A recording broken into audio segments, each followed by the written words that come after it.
Le sujet qu'a souhaité porter La Poste, que j'ai porté ce matin, c'est le sujet de la simplification de l'expérience client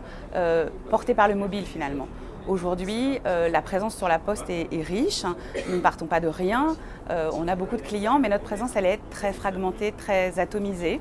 Le projet que nous avons lancé en janvier, c'est un projet qui vise à remettre le client au centre et à partir de ses usages, en se disant que le client il est aujourd'hui autant sur le web que sur le mobile, que sur la tablette, il consomme même des médias sociaux et des médias sociaux pas simplement au titre de l'information puisqu'il y consomme des services. Comment on imagine, comment on remet tout à plat, comment on reprend nos offres en partant des attentes de ses clients et en croisant les caractéristiques de nos offres, parce qu'elles sont nombreuses aujourd'hui, on est une grande maison multimétier, avec le potentiel de chaque interface. Pas imaginer qu'il y a un projet d'écosystème Internet d'un côté et un réseau de bureaux de poste qui est incroyablement puissant, 17 000 points de contact, et on peut même ajouter des facteurs, 80 000 facteurs aujourd'hui, qui passent 6 jours sur 7 au domicile des Français,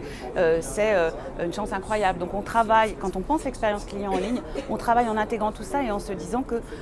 dans la dimension multicanal, le client doit être approché d'une façon hyper simple, finalement, quel que soit le point de contact qu'il choisit. Et il peut choisir de rentrer dans un bureau de poste et il a son facteur qui vient lui amener son recommandé, etc. Donc oui, évidemment, on intègre ça dès le départ. Je vais vous donner 2 exemples, ou 3 peut-être. Le premier, c'est que la digitalisation, la simplification de l'expérience client, elle se fait aussi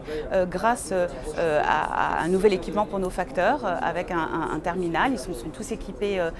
d'ici à la fin 2015, qui va permettre aux facteurs d'apporter une information plus personnalisée aux clients qu'ils visitent tous les jours. Ça, c'est le premier exemple. On peut aussi parler du projet de digitalisation des bureaux de poste, où là, on a phablettes et tablettes à disposition de nos guichetiers, qui sont plus des guichetiers derrière leur guichet, mais qui sont des guichetiers dans l'espace de vente et qui ont une relation beaucoup plus adéquate, personnalisée avec le client grâce à l'interface de la phablette. On a 11 bureaux équipés, petite expérimentation, 60 d'ici à la fin de l'année et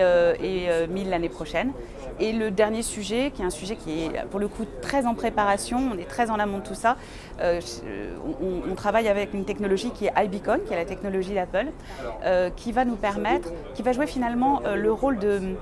passerelle entre le numérique et le physique en faisant jouer au mobile le rôle de télécommande. iBeacon, c'est un petit galet qu'on va installer dans nos bureaux de poste et l'objectif c'est d'aider la fluidification du parcours de vente parce que le client qui arrive au bureau de poste, qui a déjà téléchargé l'application mobile de la Poste, il est reconnu, peut-être qu'il a un colis à déposer et peut-être que ce serait simple, je ne sais pas, on est sur des parcours clients, on est en train d'y travailler, que le guichetier ait déjà repéré que le client est là et aille chercher le colis dans la réserve, lui amène plus rapidement à un guichet rapide. Vous voyez, c'est ces sujets-là sur lesquels le croisement entre le numérique et le physique est important et sur lesquels nous travaillons.